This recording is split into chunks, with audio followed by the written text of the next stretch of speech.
think you should be able to hear me. Great.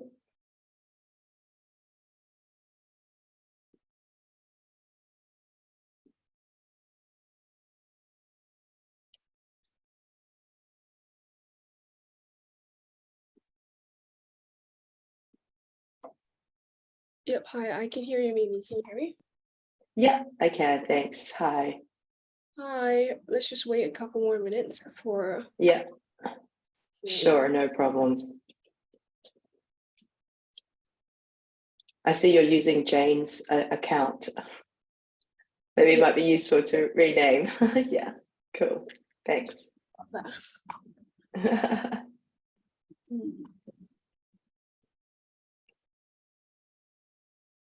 So we'll maybe wait for a few more people to join us. So yeah, we're ready.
Should we begin then, Mimi?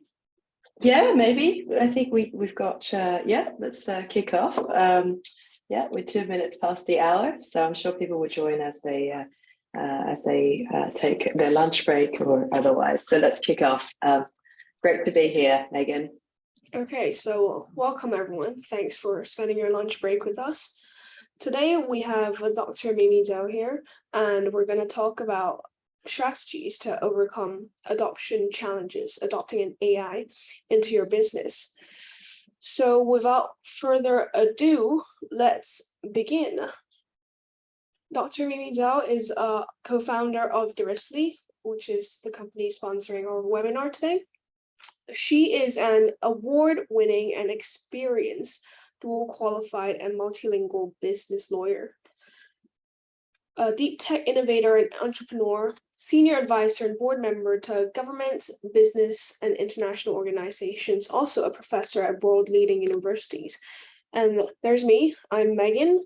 I'm a growth analyst at Directly, and I will be hosting the webinar today. And if there are any questions throughout, feel free to just type it in the chat box, and when we're ready, we'll answer the questions in the end. So, Mimi, why don't you start off by kind of going through the general challenges that businesses often face when implementing AI? Yeah, thanks, Megan. And it's a great pleasure to be here delivering today's webinar. So we know that AI has now officially gone into the mainstream when politicians are talking about it nonstop, when it's always in the media. And of course, businesses are using various types of AI tools in different aspects of their operations. So this seems to be the kind of era of AI for business. Of course, there are challenges, and that's what I'm here today to talk about, some of these obstacles to effectively adopting AI in your organization. We are going to be preparing a white paper as well that will be released next week for those who couldn't join us today, that will provide a deeper insight into some of the points that I will raise in the webinar today, and also some strategies to adopt AI effectively in your organization. So Megan, to start with, I would say there are probably 5 general challenges. And today I want to focus on perhaps the latter 3. So there are 5 challenges that I see in years of experience advising organizations on AI development and adoption. Now, the first one, which is quite an important one, is about data. Security, privacy concerns are popping up everywhere. And that's because no tech is perfect. And we know that AI systems, particularly those that rely on machine learning, requires a large amount of data for training and operation. And so this can lead to a lot of privacy concerns, especially if the data ends up being collected and used in the ways that individuals have not consented to. And there can also be issues on how it's later used. So, for example, when the data is used to train AI systems that then make decisions that really impact on individuals' lives, for example, job screening and, of course, loan approval. So there can be a lot of significant adverse effects if companies don't get data security and data privacy right in the deployment of AI systems. And we also know that AI models themselves are vulnerable to attacks. So that's one of the first challenges, which this could be a huge webinar to discuss, but I think I'll park that for today. The second barrier or obstacle or challenge is to do with integration with existing systems and processes. I'm not just talking about IT systems, I'm also talking about business processes. Integrating IT will require some adjustment to how you are running your business, and not just from a point of technical compatibility, but it's also about how do you integrate it into existing operations to reduce disruption and achieve synergy between the AI systems and your existing processes, whether it's technical or non-technical. So again, this is another huge topic, and certainly this is something that I'd like to talk about maybe in future webinars, but today I think I'd like to address the 3 remaining significant challenges and go into them in a bit more detail, which concerns the skill gaps, the ethical and legal considerations, and also the cultural considerations, Megan. Okay, so why don't we first dive into skills gap then? Can you tell us a little bit more about how that is a challenge? Sure. So I think now AI has gone into the mainstream and people know a bit more about what it does. Your everyday consumer is able to access ChatGPT, Google Bard, these generative AI tools that are very easy to use, and they can really see what AI is about. Now, for the business side, and adopting AI into different areas of the business does require a bit more knowledge and expertise. So this expertise and technical skill set requirement is something that I think is still, in terms of the labor market, is still in a shortage. Okay, so you can't just kind of become a master of AI overnight. It does take time to learn about it, to really understand data and algorithmic structures and machine learning models that require much more in-depth training than suddenly, playing around with ChatGPT. So the other point to note is that when you adopt AI in organizations, you also need a human touch, right? So I'll talk a little bit about the sort of fears around AI replacing jobs later, but certainly there are skills that are needed, because we can't just say, look, we're going to replace everybody in the organization with AI.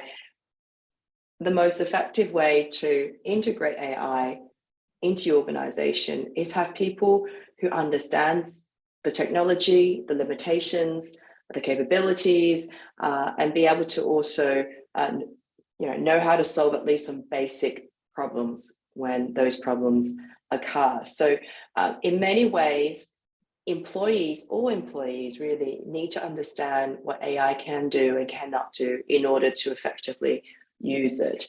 Knowing what sort of tasks that AI can help automate, the sort of data that this would require, and also potential outputs, and as well, sort of understanding of the potential errors that can be made and how you may adjust it. So I think this is something that is missing for many organizations right now. I think so too. And so what do you think are the best ways to address this skills gap there is? Yeah, I mean, I think there are probably three main ways of targeting this skills shortage or gap in an organization. So the first way I've seen to varying degrees of success is to upskill your existing employees. So really investing in training and development of current employees. Now, that requires a lot of resources being spent, and really a dedication of management to say, look, we are going to make sure every employee in this organization is AI savvy. Okay, so maybe not all employees want to do this, and so there are some limitations in this particular strategy of trying to upskill existing employees. But this can also be made easier with online courses, workshops. You could partner with some external organizations that offer AI training. So I think there's a certain degree of upskilling that all organizations can embrace, so that you can have at least all employees that are using AI tools understand more about the technology, the opportunities and limitations. And I've seen sort of, for example, I'll give you an example, in the legal sector, there are now a handful of firms that are teaching lawyers how to do prompt engineering on ChatGPT style solutions. So that's a very interesting development that I've seen in the last few months.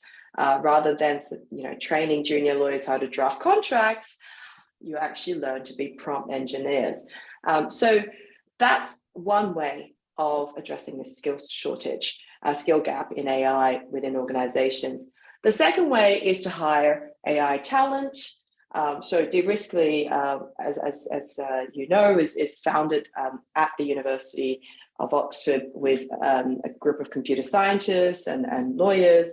Now, you could just hire very, very clever people like AI machine learning scientists from Oxford, but they may not have an idea of what commercial and business needs are.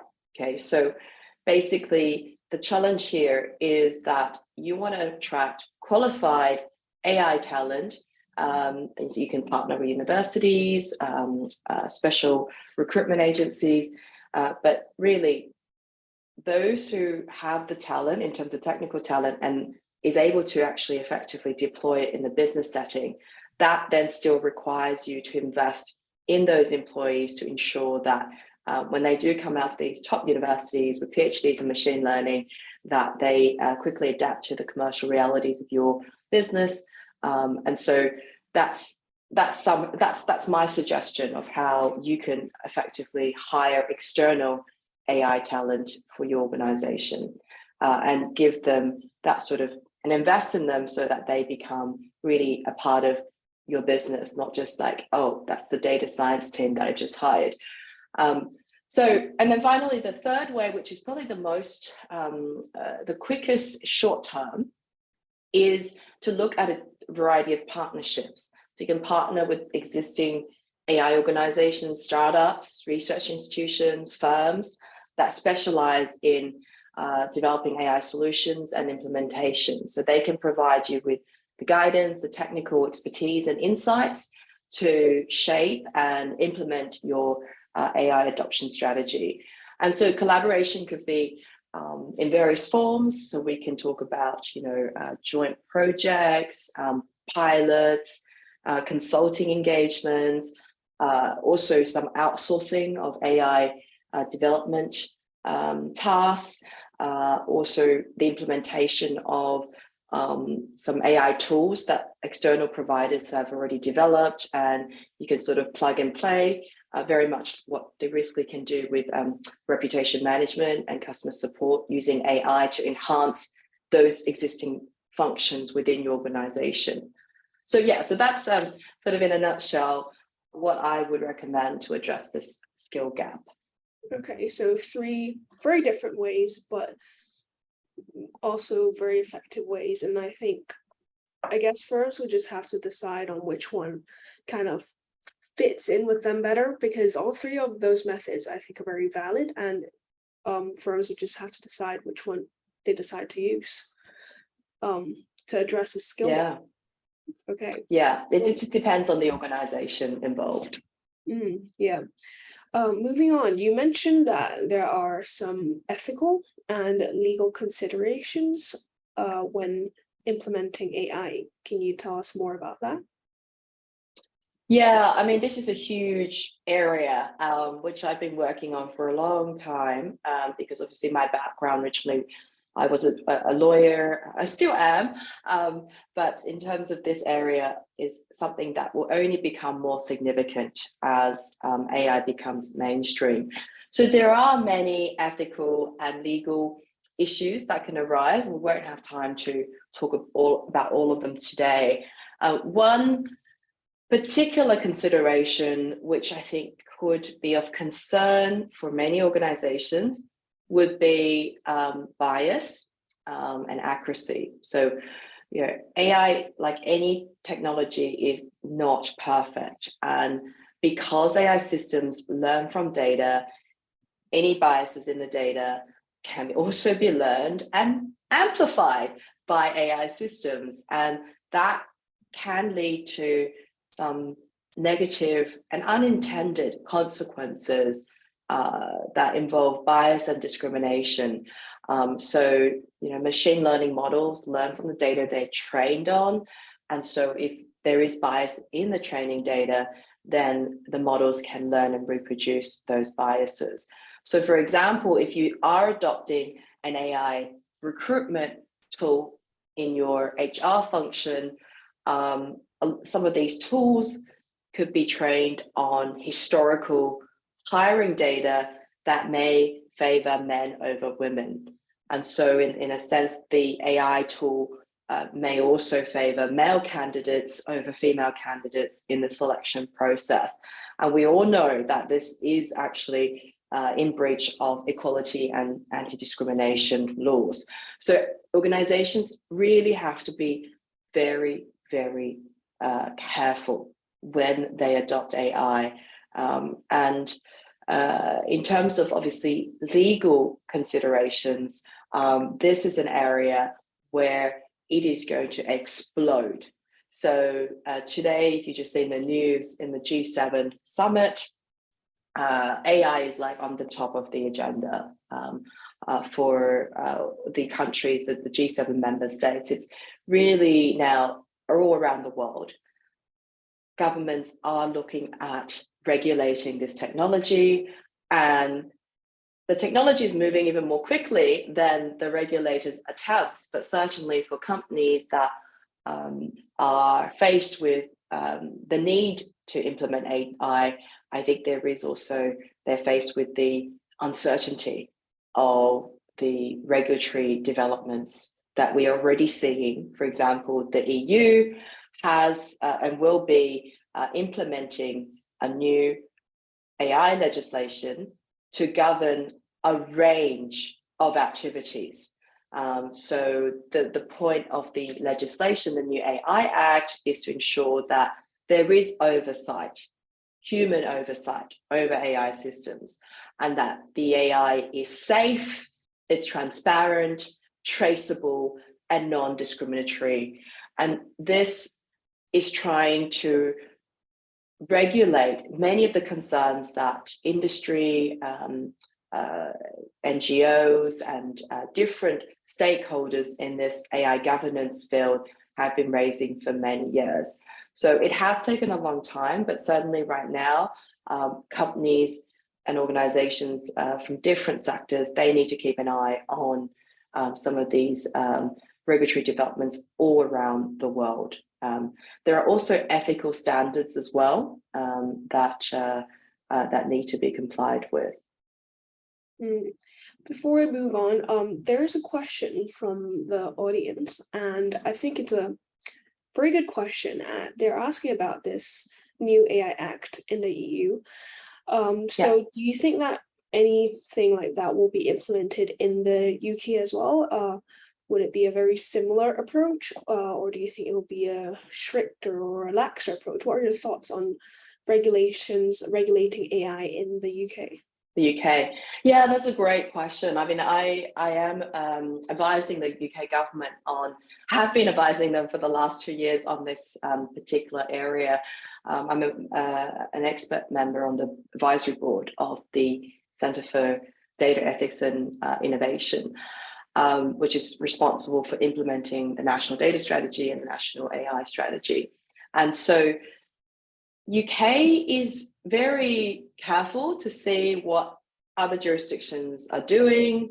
Certainly with GDPR, when that was implemented, and then Brexit happened, the UK has been looking at ways of developing its own regulatory regime around data protection.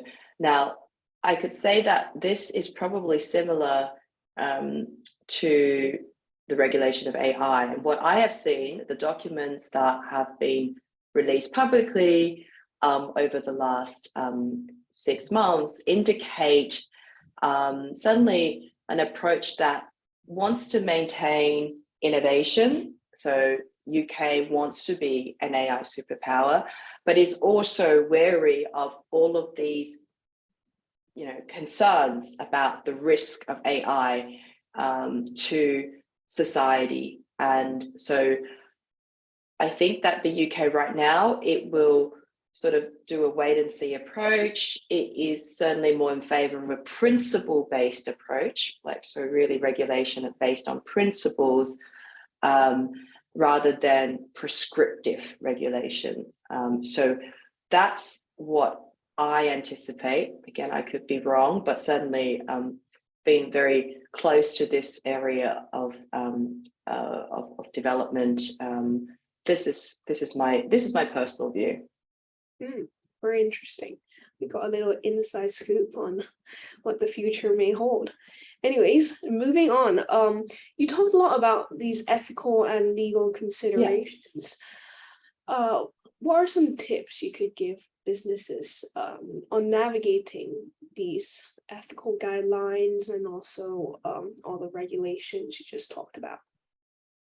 Yeah, so I think the first step is really looking at ways that you can test and audit the AI systems, particularly for bias, right? So if there are ways that you can try and ensure that the AI that you adopt from the very beginning embrace these different types of ethical considerations and certainly compliant with regulatory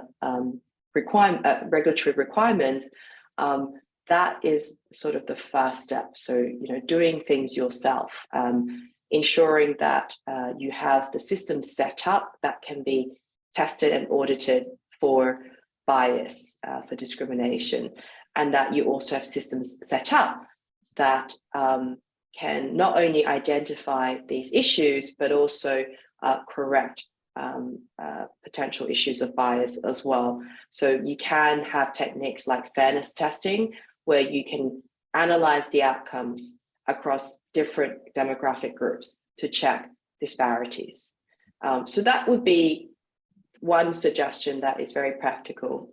Again, you don't have to do this yourself if you don't have you're missing that AI skills gap that I talked about earlier.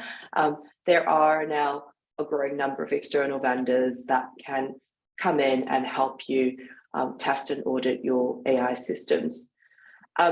So I think another tip I would have for organizations is that right now, there's obviously a lot of regulatory uncertainty. I mean, we obviously know that there are pieces of legislation that are coming, but for a long time now, like over the past 10 years, there's been a lot of industry ethical guidelines that have been developed. And I think it's a useful place to start, because those ethical guidelines, although they're non-binding, and there are many different guidelines, like the big tech companies have got their own, IBM, and there's the OECD guidelines. And so a lot of these, what we call soft law, basically just guidelines that give companies an idea of what would be responsible AI use. They're certainly very helpful as a sort of starting place while we wait for further regulatory developments. So I think that would be a very useful step to take as well.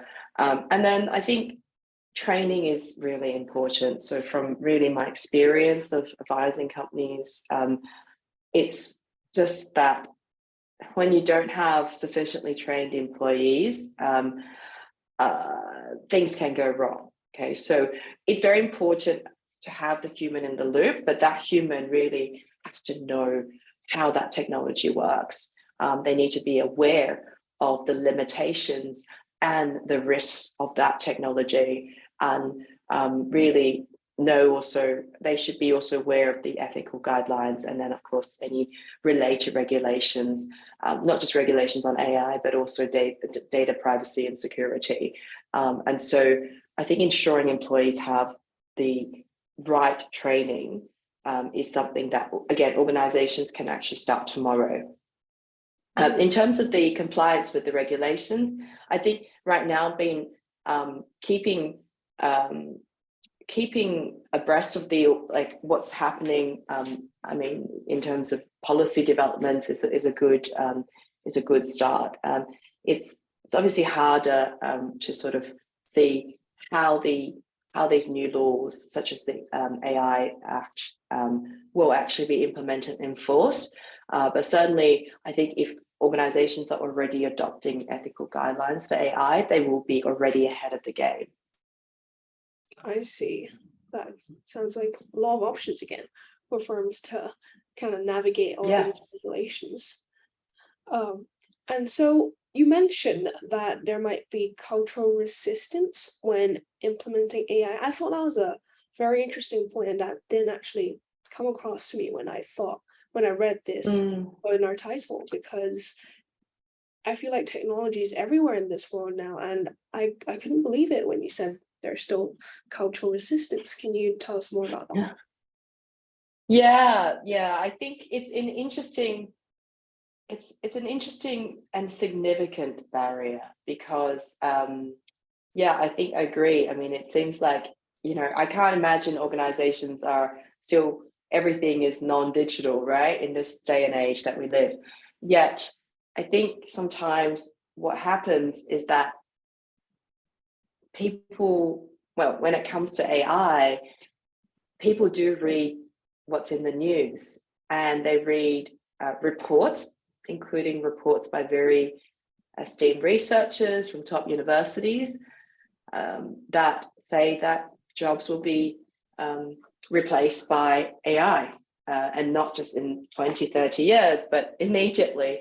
And so I think that's actually one of the most significant right now cultural resistance to the adoption of AI. The fear of job replacement through very high levels of automation by AI. And we're not just talking about sort of manual jobs, but we're talking about, even jobs in more creative, strategic kind of tasks as well. So, I certainly, as I described earlier with my example, law firms are now training prompt engineering for their junior lawyers rather than contract drafting. Okay, so we are looking at, I would say, disruption by AI in the labor market right now, over the past 5 years already, and then certainly accelerating in the next 5 years as well.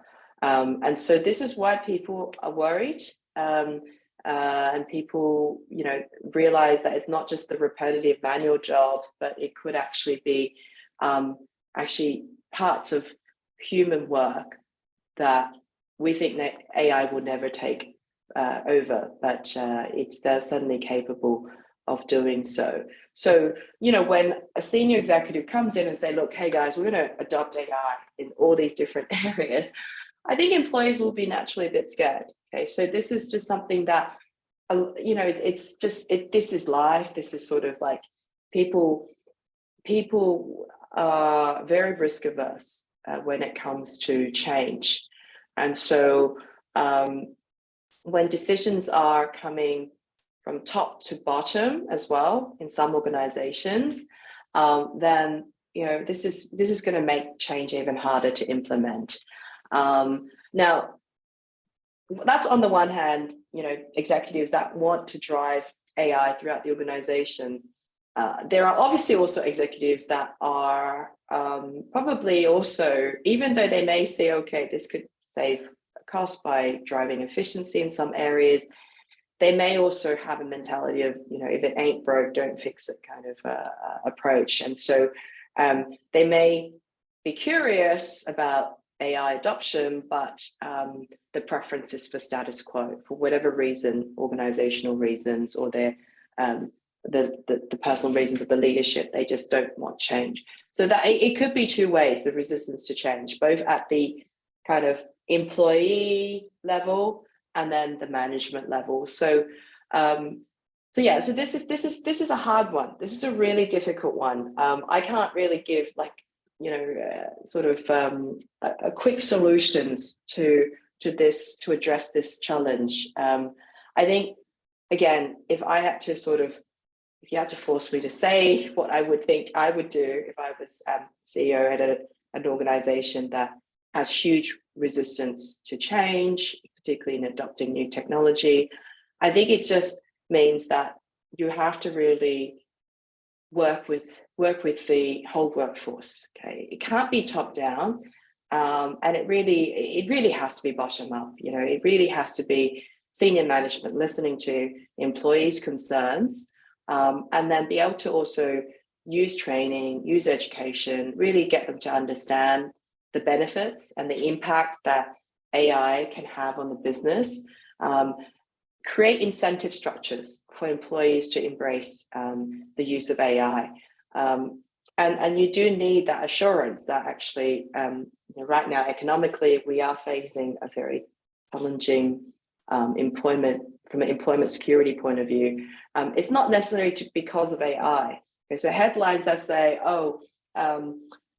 X organization shaves 300 jobs because of AI. Those headlines do not help at all, because it's often it's not just because of AI. Technology change may be part of it, but it's only often a small part of it for most organizations that I talk to. So really is about embracing a bottom-up approach to cultural transformation that will enable organizations to successfully adopt AI through instigating this cultural change by really listening to the employees and ensuring that they have the awareness, the training, and the skill set, as I said at the very beginning, the skill set to make AI work for them. Well, I think AI is it's so new for a lot of people, and so that's why they're so scared. But if you really boil it down, it's kind of just new technology, and we have new technology all the time, and that's how the world kind of improves. Because I remember reading something a couple years ago about how luxury brands, they didn't want to have this online retail platform because they felt like it cheapened this whole luxury brand kind of vibe, because they wanted to keep it prestigious and exclusive to high-end clients. But then I remember it was, I think, Burberry, where they decided to embrace this whole new technology of having an online retail platform. And they even tried to really resonate with the younger generation by having a playlist on Apple Music and using Snapchat codes and all that, and just really embracing this new technology. And just within that year, they saw like a 50% increase in their sale, just like that. And so I think this is obviously a long time ago, and the technology that they used then is now very widespread, because every single company basically has an online retail platform now. But I think the point of this is that, I guess, don't be afraid to embrace change. I think because looking back, it was probably really scary for Burberry, and then they decided to do all this and get ahead of this whole trend, I suppose, and get in front of their competitors. Yeah, absolutely. Exactly. You're spot on, Megan. I think basically companies that are adopting this technology, AI, and perhaps other future emerging technologies that can only improve the efficiency and productivity of organizations and empowering human employees are going to succeed in an increasingly competitive landscape. So I think the internet has changed, how businesses work over the past 20 years, and now it's time for AI. Do you have any use cases, I guess, you can share with us of adopting AI into a business? Yeah, I mean, I've got many use cases. For the interest of time, maybe I'll just walk through like a recent AI adoption use case that De-Riskly has done with a fast-growing e-commerce furniture company in the UK, which is one of the fastest-growing Sunday Times top 100 private companies list. So, a very successful, fast-growing company. I met the CEO last year. Oh my goodness, it's been a long time. Feels like a long time, but suddenly we met about a year ago, and at a conference, and I sat down with him and just kind of, I just told him what De-Riskly does, and I think he is certainly someone who's very forward-looking, and I think that's why their business is so successful. They didn't have any AI in their organization at the time, and then based on our conversation, which was really exploratory, just understanding their business and where AI can make a difference, we realized that basically customer support was an area where they needed scaling quickly. Because of the success of their company, they were acquiring a lot more customers, and also obviously had many orders, and then inquiries about the orders, etc. So they quickly grew their customer support team. At the time it was about 6, and now it's almost double. So this is now it's almost double, having actually used our AI solution. So actually that demonstrates the point that it's not about job replacement. What the AI solution that we helped them with is a product that Dorisli has that is able to analyze different sources of data around customer interactions, be it emails, help desk platforms. So the e-commerce platform that was integrated with this company was called Gorgeous, as well as Amazon, eBay, Google reviews, Outlook.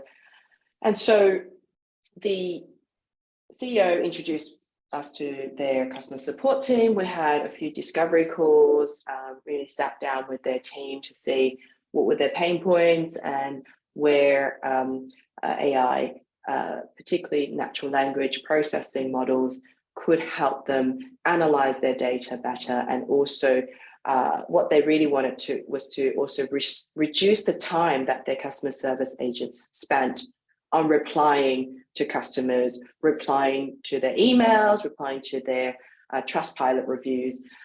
They wanted to automate that process, but in a way where human agents still had control. And so that's where we came up with a smart reply function. So this was actually before ChatGPT became very mainstream. We already developed a solution that enabled their customer service team to spend a few seconds generating a very customized, tailored reply to customer inquiries, to reviews, any sort of customer feedback. And that generated reply, which can be regenerated until the human agent's happy with it, is always under the control of the human agent. So it's not a chatbot. It's something that basically allows the human agent to do things much quicker. Something that you would take maybe a few minutes to do, it now takes 3 seconds. And so that adoption was very successful with this company, and Dorisli was able to, within a very short period of time, bring this particular solution to their system and really understand why they need it and how to make it make it effective for their whole customer support team.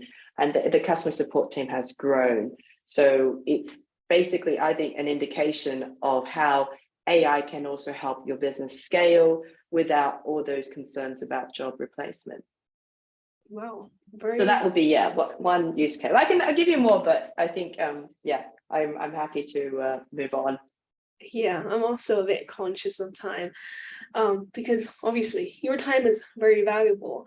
Thank you. Back and be busy with all the entrepreneurship and Dorisli and all that. But yeah, anyways, let's give it up to the audience then and see if any of them have any questions after your very in-depth explanation about all the challenges and how to overcome them with AI adoption. Yeah, I see there's a challenge for, so there's a question from a participant. There's a university student, the attendee is a university student. What advice would you give me to keep up with AI? So it's a great question. And as you know, besides being involved in deep tech innovation, I'm also involved in deep tech education. So from my kind of cap on as someone who teaches law and technology to students at university, I don't know what field this participant is from. If you're not studying computer science, I don't encourage you to just jump straight into a computer science course. I think it's useful, but you can really start learning some basics from Coursera, online courses that are free, just to kind of get yourself familiar with the basics without paying a lot of money for a degree in computer science or diploma, because some of those programs are very expensive. And if you just don't have the time, it's just really better just to go on some of these online free programs, which there are so many. Like even 10 years ago when I started Coursera, there were already several AI machine learning courses that I did, and now it's like probably hundreds. So so that's just one quick tip to kind of keep on top of AI. Of course, use your social media as well. I mean, the problem now is with social media, there's everything, right? And there's even a lot of misinformation around AI as well. So it's the weird things that misinformation can actually be generated by AI tools. So AI tools can generate misinformation about AI, which is kind of the irony.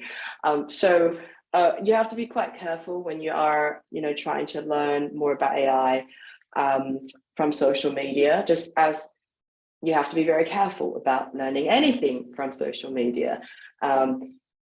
Yeah, I mean, you can also, of course, ask ChatGPT more about AI, but of course, remember that even ChatGPT has a lot of problems. It can give false information, but it's generally pretty good for just general types of questions. So I think that would be sort of, some very simple tips for a university student to learn more about AI. And if you are in the field of computer science or engineering, I think definitely you're probably already a bit more advanced with your sort of learnings about programming, and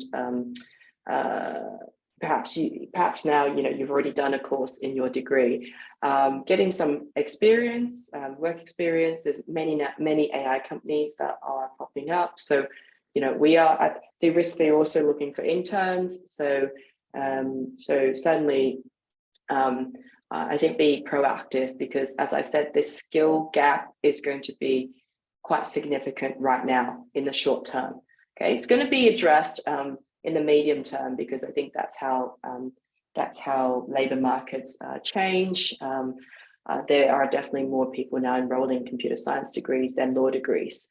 Okay, so but in the immediate future, right now, there is a skill gap. So those of you who already have some data science skills, some computer science skills, it's a great area to get into, because you'll probably be quite employable right now. There's another question. You may have covered this a little bit already, but this audience is asking, what do you think makes a successful strategy for adopting AI in any organization? I know you talked about training and education, upskilling and all that. Is there anything else you would like to add to this question? Yeah, I think, let me try and, so my head is kind of going through how I should answer this. Let's say that I would say there are 5 steps that an organization can take when they're looking at adopting AI. This is a very general 5-step. So it may be different for different organizations in terms of the granular level, but at a high level, I would recommend these 5 steps. First of all, I think it's really important to really define your objective. Okay, your objective should not be, I just want to be adopting AI. Okay, so technology is always used as a tool. So you need to think very carefully about your business objectives. Okay, so it could be that we want to cut costs in this particular business function. We want to grow revenue in this particular area. Really identify the areas of your business where AI can make the most impact.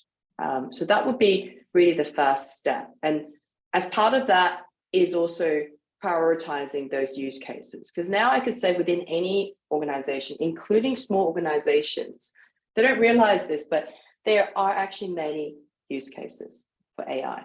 But even big organizations have resource constraints, and therefore prioritization is really important. And you can try and prioritize use cases based on, for example, the potential for return on investment. So if you use this tool for customer support, reputation management, that helps you shave, minutes from replying to every message, and you only pay, a very small amount every month. That's a huge return when you think about how how many hours, how many days potentially you could save in a month by using a tool that helps your customer support agents increase the response rate and time to their customers. So the efficiency gains and the customer value. So those would be my criteria for prioritizing use cases after you've defined your business goal objectives and identifying which areas AI can make the most impact. So that's the first step. The second step, very briefly, I would just say, look, have a look at your data infrastructure. Think about whether your data is ready, because these AI systems, obviously, data is like water to the AI plants. They really need that data that's it has to be available, good quality, and accessible. So look at which data sources can be leveraged for those AI applications. I would say the third step is then to look at the AI talent, I would say, that you would need to actually implement the strategy. You can obviously grow them in-house. So for non-tech companies, this may be a bit more difficult, or you can just acquire it through partnerships. Acquire it sort of through hiring, or forming some partnerships with external vendors. So that really depends on your needs, your budget, resources. You can, as I've said, upskill your current employees, hire new employees, or partner with external organizations. And then number 4, I would start then some pilot projects, small scale. Let's test this hypothesis. Is this AI solution we're proposing to adopt going to be feasible and effective in the particular context of your organization? I would say select 1 or 2 high priority use cases and then develop prototypes or MVPs, and then gather feedback from stakeholders. And then it's a process of reiteration, because these pilots and proofs of concepts will help you learn and refine your approach, and then really build the whole organization's confidence in your AI adoption. And then finally, I would probably just monitor results and then decide whether you want to scale up or basically reevaluate your approach. If you are successful in your pilot projects, then it's easier to then say to the organization, look, here's a success, let's scale this across the business. And then you can allocate resources, personnel to deploy and integrate AI systems across your organization. You should also monitor and measure the impact of the AI on your KPIs. And that includes obviously business KPIs, but also, as I said earlier, ensure that that the AI systems themselves are not producing bias, are safe and accurate. So the testing and auditing AI systems in accordance with industry guidelines, ethical considerations, and laws and regulations are also very important. So sorry, it's a bit long and winded, but that's the 5 steps I would say organizations can take to successfully adopt AI in their organizations. Well, thank you so much, Mimi, for doing this webinar for us. And I think there are no more questions. So thank you for doing this webinar, and hopefully we'll have you back here again to talk more about the other things that you couldn't cover today. Sure. And I hope everyone else here enjoyed the webinar as much as I do. There will be a recording on our therislead.com website, so everyone can watch back on it if they've missed it, or just send it around to their friends, because there is a lot of information here, free information that Mimi's just giving out. So thank you for spending your lunchtime with us, everyone. And if you have nothing to add, Mimi, that's it. Thank you so much, Megan, for being a great host. See you next time. Thank you. Bye. Bye.